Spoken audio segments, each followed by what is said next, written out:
तो हेलो भाई लोग, स्वागत है आपका आज के नए टॉपिक में। आज हम फिर से पढ़ने जा रहे हैं सोशियोलॉजी का एक और इम्पोर्टेंट टॉपिक, जो कि है वृद्धों की समस्याओं के उन्मूलन के लिए उन्मूलन जो सामाजिक विधान है उनकी भूमिका का हमें आज आलोचनात्मक मूल्यांकन करना है।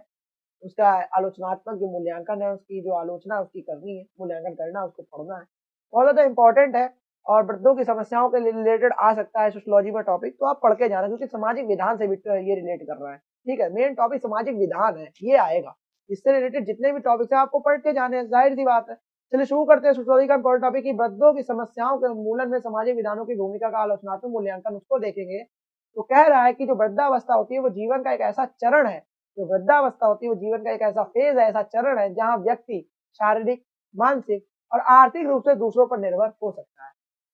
ये एक एडल्ट कह रहे हैं, ये एक हम लोग की वृद्धावस्था होती है, जो हम लोग की ओल्ड फेज आ जाता है, ओल्ड एज हो जाती है।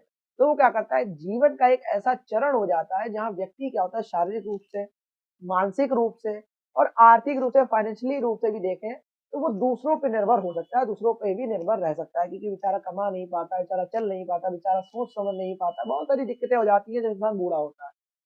आधुनिक समाज में वृद्धों की समस्याएं बढ़ती जा रही हैं। जो मॉडर्न सोसाइटी है उसमें जो वृद्धों की समस्याएं हैं, जो हमारे वृद्ध हैं, ओल्ड ओल्ड पीपल्स हैं, उनकी जो है समस्याएं बढ़ती जा रही हैं।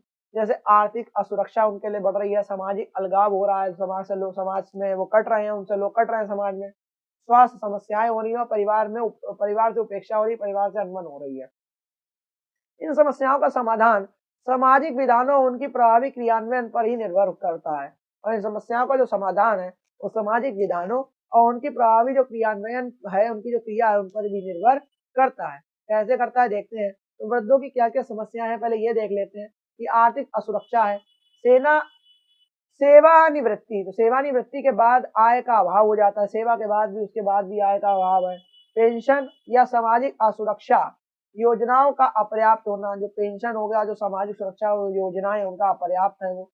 स्वास्थ्य समस्याएं देखेंगे तो बढ़ती उम्र के साथ बीमारियों और शारीरिक कमजोरी का खतरा बढ़ रहा है। चिकित्सा सुविधाओं तक सीमित पहुंच नहीं है, मतलब सीमित ही पहुंच है, एक असीमित पहुंच नहीं है, सीमित या लिमिटेड ही है। चिकित्सा जो हो गया, जो एक क्लिनिकल जो एक हेल्प होती है, मेडिकल हेल्प होती है, वहां तक। सामाजिक अलगाव हो रहा, पारिवारिक और सामाजिक उपेक्षा हो रही है इनकी। ठीक है, और अकेलेपन और मानसिक तनाव का बढ़ना इनके लिए बहुत ज्यादा घातक हो रहा है। उपेक्षा और दुर्व्यवहार हो रहा है इन लोगों के साथ। भाई होता ही है, बता बुजुर्ग लोगों से यार दुर्व्यवहार को कैसे कर लेता है, मतलब इतना ये चीज हमें झंझोड़ देती है। 2 मिनट लूंगा इसके बीच में कि एक मैंने एक वीडियो देखा था, हो सकता है आप लोगों ने भी देखा हो। इंस्टा में स्क्रॉल कर रहा था तो एक कोई औरत होती है, या कोई नहीं, एक औरत, वो अपने पति, मतलब उसकी जो एक उसका औरत का पति होता है और औरत, दोनों उसके अपनी सास के हाथ, मतलब ऐसे इतनी तेज, इतनी बुजुर्ग होती है, उन्हें डंडों से मार रहे होते हैं। इतनी बुजुर्ग होने के बाद डंडों से मार रहा होता है, उन्हें भगा देता है, मम्मी पापा दोनों, मतलब ऐसे नीच। मतलब मेरे मेरे मुंह से शब्द नहीं निकल सकते, मतलब गाली तो दे नहीं सकता, जाहिर सी बात है, सोशियोलॉजी पढ़ा रहा हूँ। लेकिन इतने नीच लोगों, भाई मैंने एक्सपेक्ट ही नहीं करा, मैंने एक्सपेक्ट ही नहीं करा इतने नीच लोग। ऐसे लोगों को तो भगवान के पास ही जाके भगवान मुक्ति भी मिलती होगी, नहीं मिलती होगी, मुझे भी नहीं पता। इतने नीच हो जाते, इतना दुर्व्यवहार करते हैं वृद्ध लोगों के साथ। अरे बुजुर्ग है यार, उनने तुम्हारी उंगली पकड़ के चलना सिखा दिया, तुम्हें कमाना सिखा दिया, तुम्हें खिलाना खिलाया, उनने बिना कुछ मांगे तुमसे करा। मानते हैं कुछ माँ बाप बुरे होते हैं, मानते हैं कुछ यार चिरैंदे होते हैं, ठीक है, तो क्या चिरैंदे हुए तो तुम्हारे माँ बाप ही। अगर तुम्हें मार रहे हैं, चिल्ला रहे हैं, कुछ भी कर रहे हैं, तो तुम्हारे ही तो हैं।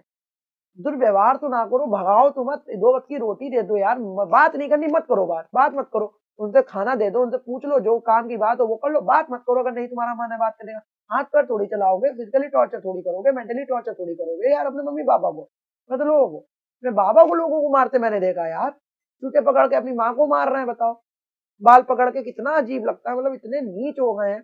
मजाक मस्ती अपनी जगह है, अपने मम्मी पापा संग करो, लेकिन ऐसा मारना, सीरियसली मारना, भाई बहुत टॉर्चर है। इसके खिलाफ तो मैं तो कह रहा हूँ एक एक्ट पूरा बना दे, इस बंदे ने हाथ चला दिया अपने मम्मी पापा पे, भर धर दो उसे 15-20 साल के लिए अंदर, सही हो जाएंगे।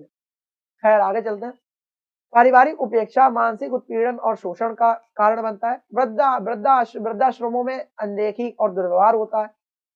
आगे चलते हैं तो बोला है कि वृद्धों की जो समस्याओं के समाधान हेतु प्रमुख सामाजिक विधान बनाए गए, जैसे वरिष्ठ नागरिकों का भरण पोषण कल्याण अधिनियम एक्ट बना है 2007 वाला। यह अधिनियम क्या करता है, जो वृद्ध माता पिता हो गए या जो वरिष्ठ नागरिक होगा, बुजुर्ग नागरिक है, उनके भरण पोषण के लिए को अनिवार्य बनाता है, उनके मेंटेनेंस के लिए को अनिवार्य बनाता है। ठीक है, संतान को यह कानूनी दायित्व दिया गया कि वे अपने वृद्ध माता पिता की देखभाल करें, मतलब ये दायित्व उनका ही है कि वो अपने बूढ़े माता पिता की देखभाल करें, लेकिन फिर भी साले नहीं करते हैं।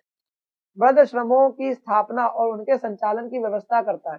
वृद्धाश्रमों की स्थापना, उनके संचालन की वो क्या करता है, व्यवस्था करता है।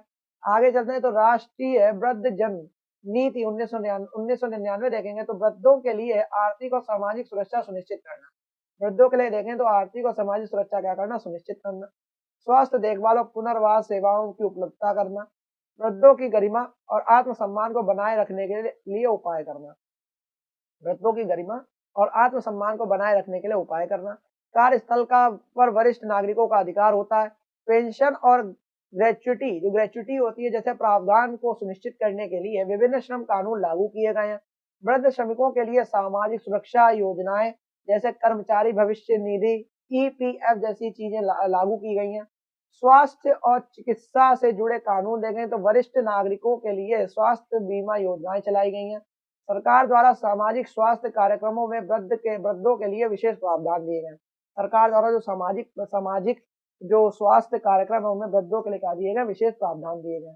अन्य सामाजिक योजनाओं और लाभ को देखेंगे तो इंदिरा गांधी राष्ट्रीय वृद्धावस्था पेंशन योजना, तो इंदिरा गांधी राष्ट्रीय वृद्धावस्था पेंशन योजना हो गई, वो हो गया। और सार्वजनिक परिवहन में वरिष्ठ नागरिकों को रियायत मिल जाती है। जो सार्वजनिक जो लोग परिवहन है, ट्रांसपोर्ट, उसमें जो बुजुर्ग लोग हैं उनसे कम उन्हें रियायत मिल जाती है, उन्हें कम पैसा देना पड़ता है।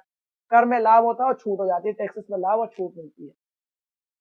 सामाजिक विधानों की प्रभावशीलता, आलोचनात्मक मूल्यांकन इसका देखेंगे तो सकारात्मक पक्ष को देखेंगे, फिर नकारात्मक पक्ष को देखेंगे। आर्थिक सुरक्षा कर रहे हैं, स्वास्थ्य सेवाओं का विस्तार हो रहा है, सामाजिक जागरूकता फैला रहा है, सामाजिक समावेशन भी है। कैसे कैसे आर्थिक सुरक्षा को देखेंगे, पेंशन योजना है, जो भरण पोषण अधिनियम ने वृद्धों की आर्थिक सुरक्षा को और ज्यादा मजबूत किया है। वृद्धों के लिए स्वास्थ्य बीमा योजनाओं ने चिकित्सा देखभाल को सुलभ और बना दिया है। सामाजिक विधानों ने परिवारों और समाज को वृद्धों के प्रति जिम्मेदारी का बोध कराया है।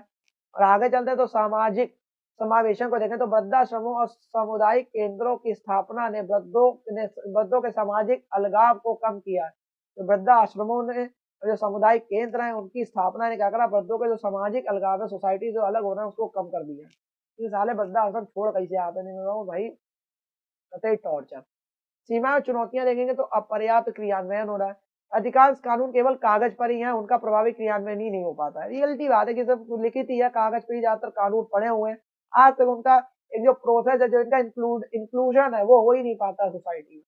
भरण पोषण देखेंगे, अधिनियम के तहत देखें तो न्यायालय में मामलों की सुनवाई धीमी रहती है। तो न्यायालय में भरण पोषण मेंटेनेंस एक्ट के तहत जो न्यायालय में जाते हैं जितने भी मैटर, उनकी सुनवाई बहुत धीमी रहती है। सुनवाई की डेट पड़ी हुई है, 60 दिनों के अंदर में जजमेंट देना है, लेकिन जजमेंट हो रहा है 1-1, 2-2 साल में। क्या फायदा उसका।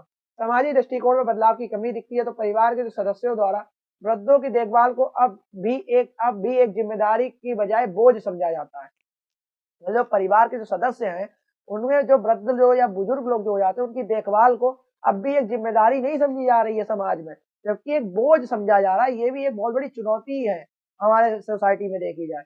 वित्तीय बाधाएं उनके बीच में आ जाती हैं।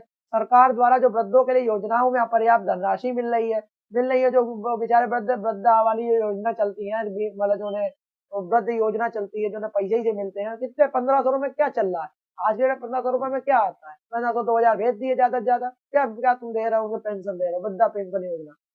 ग्रामीण क्षेत्रों में योजनाओं का लाभ नहीं पहुंच पाता है, और ग्रामीण क्षेत्रों में तो योजनाओं का लाभ ही नहीं पहुंच पा रहा है। स्वास्थ्य सेवाओं की कमी मिलती है कि ग्रामीण और दूर दराज क्षेत्रों में स्वास्थ्य सुविधाओं का अभाव होता है। आगे चलते तो बोला कि वृद्धों की विशेष जरूरतों को ध्यान में रखते हुए चिकित्सा सेवाओं की कमी भी देखी जा रही है। वृद्धाश्रमों की स्थिति देखेंगे तो कई वृद्धाश्रमों में बुनियादी सुविधाओं का अभाव है और दुर्व्यवहार और उपेक्षा की बहुत ज्यादा घटनाएं भी सामने आती हैं। आगे चलते तो कानूनी ज्ञान का अभाव है कि कानूनी ज्ञान ही नहीं है आधे ज्यादा लोगों को कि उनके खिलाफ कार्रवाई भी हो सकती है। अधिकांश वृद्ध नागरिकों अपने अधिकारों और उपलब्ध कानूनों के प्रावधानों से अनभिज्ञ है। उन्हें पता ही नहीं है कि हमारे क्या क्या अधिकार है, क्या हमारे क्या इनके जो लोग मेरे साथ दुर्व्यवहार कर उनके खिलाफ क्या क्या कानून है। तो जागरूकता की बहुत ज्यादा कमी है। सामाजिक विधानों की प्रभावशीलता बढ़ाने के उपाय देखेंगे तो कानून का सख्त क्रियान्वयन की भरण पोषण अधिनियम और अन्य प्रावधानों की शक्ति बहुत ज्यादा उसके पालन से सुनिश्चित किया गया है। वृद्धों से जुड़े मामले उनका त्वरित निपटारा करवाया गया। सामाजिक जागरूकता अभियान को देखेंगे तो परिवारों और समाज को वृद्धों की समस्याओं और उनके अधिकारों के प्रति संवेदनशील बनाने के लिए अभियान चलाना और वित्तीय सहायता और कल्याण योजनाओं को बनाना। ठीक है, पेंशन और भत्तों की धनराशि बढ़ाना और वृद्धाश्रमों और सामुदायिक केंद्रों के लिए अधिक वित्तीय सहायता को प्रदान करना। स्वास्थ्य सेवाओं का विस्तार देखेंगे तो वृद्धों के लिए विशेष स्वास्थ्य सुविधाओं और बीमा योजनाएं बनाना और ग्रामीण क्षेत्रों में प्राथमिक स्वास्थ्य केंद्रों को सुदृढ़ करना। ठीक है। वृद्धाश्रमों की स्थिति में सुधार करें कि वृद्धाश्रमों में निगरानी और निरीक्षण तंत्र को बहुत ज्यादा मजबूत करना और वृद्धों की गरिमा और सुरक्षा को क्या करना, सुनिश्चित भी करना। यह उनका सामाजिक विधान का एक महत्व है, उद्देश्य है। शिक्षा और कानूनी सहायता को देखेंगे तो वृद्धों को उनके अधिकारों और विधानों के प्रति जागरूक करना और निःशुल्क कानूनी सहायता को क्या करना, प्रदान करना वृद्ध लोगों को। समाज शास्त्रीय दृष्टिकोण को देखें तो कह रहा है कि समाज शास्त्रीय दृष्टिकोण देखें डर और नियंत्रण का माध्यम है। कानून वृद्धों के अधिकारों की रक्षा के लिए एक औपचारिक संरचना प्रदान करता है। पारिवारिक संरचना का पुनर्गठन, इस सामाजिक विधानों ने परिवार को पुनर्गठित किया है, जहाँ वृद्धों की जिम्मेदारी केवल परंपरा का हिस्सा ही नहीं है बल्कि एक कानूनी बाध्यता है। वृद्धों की जिम्मेदारी लेना केवल परंपरा ही नहीं है, एक कल्चरल हमारे बुजुर्गों की हम रक्षा करेंगे, तुम्हारी बाध्यता होगी, लॉ से तुम बाध्य हो, तुम उनकी देखभाल करने के लिए। सामाजिक संतुलन कैसे होता है कि सामाजिक विधानों ने समाज में वृद्धों की भूमिका और महत्व को संरक्षित किया है। ठीक है। आगे चलते हैं तो इसमें क्या कह रहा है निष्कर्ष में आखिरी में कि वृद्धों की समस्याओं के समाधान के लिए सामाजिक विधान एक महत्वपूर्ण उपकरण है। हालांकि इन विधानों की प्रभावशीलता तभी बढ़ सकती है जब उनका क्रियान्वयन प्रभावी हो और समाज में वृद्धों के प्रति दृष्टिकोण में सकारात्मक बदलाव लाया जाए। कानून अकेले सामाजिक परिवर्तन का माध्यम नहीं बन सकता, इसके लिए सामाजिक, सांस्कृतिक और आर्थिक पहलुओं को भी साथ लेने की आवश्यकता है। वृद्धों की समस्याओं का समाधान समाज समाज और राज्य के संयुक्त प्रयासों से ही संभव है, जिसमें संवेदनशीलता, जागरूकता और नैतिकता की महत्वपूर्ण भूमिका होती है या होगी। तो ये हम लोग का टॉपिक था कि वृद्धावस्थाओं के लिए सामाजिक विधान के आलोचनात्मक मूल्यांकन करना था, हम लोगों ने कर दिया। नकारात्मक प्रभाव, सकारात्मक प्रभाव सबको बताया हम लोगों ने। और ऐसे ही ये टॉपिक इंपॉर्टेंट था वृद्धों की समस्याओं को लेकर, सामाजिक विधान से रिलेटेड था। अगर सामाजिक विधान के आलोचनात्मक मूल्यांकन आता है तो आप वृद्धों की समस्याओं से लेके रिलेटेड इसको टॉपिक से जोड़ के आप लिख सकते हो। ठीक है, बहुत ज्यादा इंपॉर्टेंट टॉपिक था। सोशियोलॉजी का ऐसे टॉपिक इंपॉर्टेंट आते रहेंगे, बने रहिए चैनल के साथ। तब तक के लिए जय हिंद, जय भारत।